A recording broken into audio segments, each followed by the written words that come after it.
खूप बोलायचं, वेळेच्या खूप मर्यादा आहे. मी तर खरं बोलायचं माझ्या बाळासाहेब नव्हतं मनात, कारण आज साहेबांना वेळ दिला. आज दौरा त्यांनी सुरू केलेला आहे, पूर्वपट्ट्यातून आज सिंधुपासून सुरुवात केलेली आहे आणि शुभारंभ शिबिरात केलेला आहे. नजीकच्या काळामध्ये आम्ही सगळे कार्यकर्ते बारकाईने छोट्या मोठ्या कामात अडचणीमध्ये तुमच्या मनातल्या प्रश्नामध्ये बारकाईने लक्ष घालू, काय त्याच्यामध्ये नक्की रिझन आहे अडचणीचे ते समजून घेऊ आणि आपण एक चांगलं वातावरण निर्माण करण्याच्या दृष्टीने प्रयत्न करू. एखादा कार्यकर्ता असतो सहज काही कारण नसतं त्याला दूर जायचं, पण एकमेकांचा एक छोटासा दुष्पूत झाला तर त्याच्यातून दूर जातो. त्याच्यातून असलेली ताकद सुद्धा तुमची कमी जास्त होत असते. मग अशा गोष्टी जर आपण योग्य दुरुस्त करून जर पुढे निघालो तर आपल्यामध्ये चांगलं वातावरण निर्माण होण्यासाठी वेळ लागत नाही. एवढी गोष्ट आपल्याला लक्षात असते पाहिजे.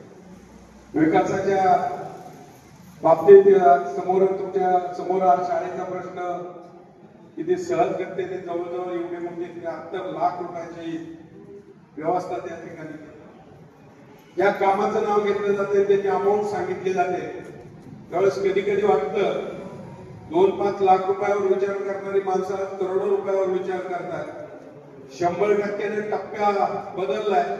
जो माणूस म्हणत होता मला एक रस्ता करायला 1 लाख रुपये द्या, त्याला सहजरित्या 10 लाख रुपये मिळून जातं. त्याचं व्हॅल्यू वाढलंय की मनात तुम्हाला असं वाटायला लागले की पैसे मोफत मध्येच मिळतात. ही काय गडबड करायला तयार नाही. जर ते तितक्या जिकरीने आणि कष्टानं मांडणी करून आपल्यापर्यंत पोहोचवायची कामगिरी असेल आणि आपल्या सुविधा निर्माण करायची कामगिरी केली असेल तर आपली सुद्धा जबाबदारी खूप मोठी आहे.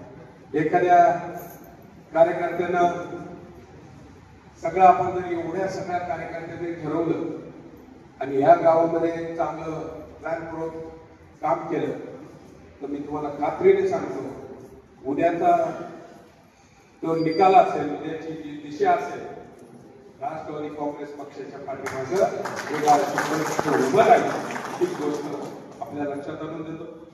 मी जास्त न बोलता खास करून आता तुम्हाला भेटीच्या नंतर साहेबांना पारगावला भेटते. तिथं बसायला चांगली व्यवस्था आहे, तिथे मंडप केलाय, पण मंडपामध्ये नाही म्हणलं तर बाहेरचं थोडंसं ऊन येतं आणि इथं थंडावा आहे तर वरून स्लॅब आहे आणि या सगळ्या गोष्टीचा विचार करून त्याही सभेला किंवा संवाद सभेला आपल्या सगळ्यांची उपस्थिती महत्वाची.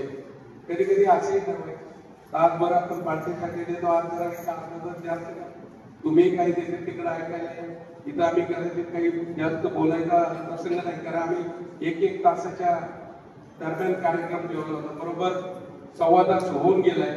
त्याच्यामुळे जास्त न बोलता आपल्या सगळ्यांना धन्यवाद देतो आणि आपल्या सगळेजण उद्याच्या कामासाठी सज्ज व्हा आणि मागं जे काय कमी पडलं असेल ते भरून काढा, म्हणजे खऱ्या अर्थानं तुम्हाला आनंद होईल. एवढंच या निमित्ताने सांगतो.